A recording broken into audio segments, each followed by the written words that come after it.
When Bowie dies, before he dies, he sort of starts releasing some music. You know, during the V&A show, nobody knew really what he was doing, but he did release this song, and nobody in the industry knew about it.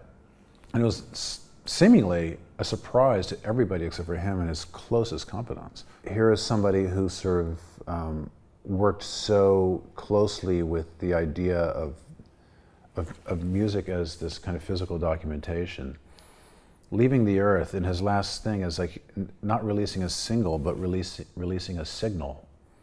And I and I thought that was kind of a really sort of wonderful thing to say in a way, even though, you know, he was just throwing that down. But, you know, it's like, well, what do we do now? I mean, it's like the documents are just, they're sort of boutique right now, you know, and they're functional at best.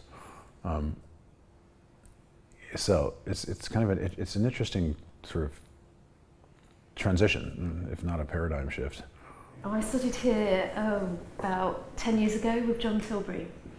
He's no longer teaching here, but I had a really great time learning about experimental music and free improv. He was a teacher who didn't impose his opinions on me. He just let me experience the music, play the music, and then would make the odd comment each lesson. And that was probably the most powerful way to do it. He didn't tell me that I should like it or shouldn't like it.